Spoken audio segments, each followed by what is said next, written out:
যেভাবে আপনি আপনার নিজের পুকুরের জন্য নিজেই খাদ্য তৈরি করবেন কম খরচে, সেটি আজকের ভিডিওটিতে দেখানো হবে। ভিডিওটি যদি ভালো লেগে থাকে অবশ্যই আমাদের চ্যানেলটি সাবস্ক্রাইব করে আসবেন। সর্বপ্রথম আমাদের এই খাদ্য তৈরি করার জন্য একটি ট্যাঙ্ক বা হাউজের প্রয়োজন হবে, কারণ এই হাউজে আমাদের খাদ্যগুলো পচানো লাগবে বা মিক্সার করতে হবে। মিক্সার করে পচিয়ে আমাদের কিন্তু পানিতে মাছকে খাদ্য দিতে হবে। বাংলা মাছের জন্য এই খাবারটি, যেমন সিলভার কাপ, তেলাপিয়া, সরপুঁটি, নোরা মিরকা, ঘাস কাপ, ফেকা, এ ধরনের মাছ কিন্তু এই খাবারটা অনেক পছন্দ করে এবং এই খাবারের মাধ্যমে কিন্তু এই মাছগুলো অতি তাড়াতাড়ি বড় হয়ে যায়। দেখেন আমাদের পুকুরে পানি কিন্তু খেয়াল করলে দেখবেন প্রাকৃতিকভাবে এই খাদ্যের কারণে কিন্তু পানিতে শ্যাওলা ধরে গিয়েছে, অন্য ফিডের কারণে নয়। এখন কিন্তু ফিডের বস্তার অনেক দাম, খাদ্যর বস্তা কিনতে গেলে অনেক দাম, মাছের লাভ হয় না খাদ্যর কারণে। কিন্তু এখন থেকে আপনার পুকুরে 100% লাভ হবে, কেননা এই খাদ্যতে কোনো খরচ নেই, কিছু খরচ বাদে। কিভাবে দেখেন আমরা করতেছি। সর্বপ্রথম আমাদের কিন্তু এখানে পোলট্রির মল দিতে হবে। আমরা এখানে পোলট্রির মল দিয়েছি 8 বস্তা, গোবর দিয়েছি, গরুর গোবর দিয়েছি 8 বস্তা, এখানে 10 থেকে 20 কেজি দিয়েছি আমরা খোল, এবং 10 কেজি ইউরিয়া সার এবং 10 কেজি সাদা সার এখানে আমরা ব্যবহার করেছি। ব্যবহার করার পর এগুলো আমরা সুন্দরভাবে মিক্স করেছি।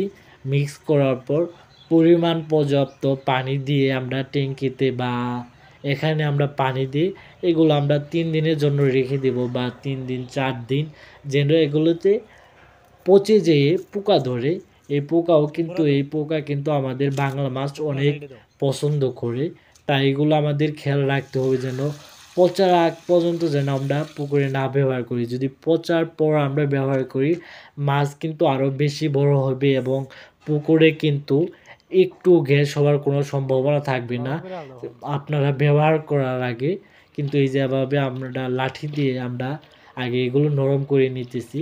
নরম করে নিলে কি মাছের খাইতেও সমস্যা হয়, সহজ মাছের খাদ্য গ্রহণ করতেও সহজ হয়, এবং আমরা কিন্তু পানিতে দিতেও কিন্তু আমাদের সহজ হয়, কষ্টটা একটু কম হয়, এবং সকল সার, পোলট্রির মল এবং গোবর, খোল সকল কিছু কিন্তু মিশে যায় এবং পারফেক্টলিভাবে কিন্তু এগুলো আমরা পুকুরে পাই এবং সব কিছুই যায়।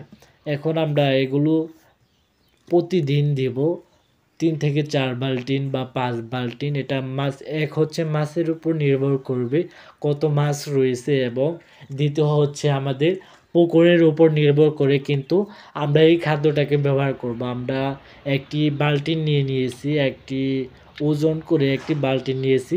এই বালতিনে কিন্তু আমরা প্রতিদিনই এই বালতিন দিয়ে 4 থেকে 5 বালতিন করে আমরা পুকুরে কিন্তু এই খাদ্যগুলো দিয়ে থাকি। দেখেন আমাদের পুকুরের পানিটা কিন্তু প্রাকৃতিকভাবে অনেক সবুজ হয়ে গিয়েছে এই খাদ্যের কারণে।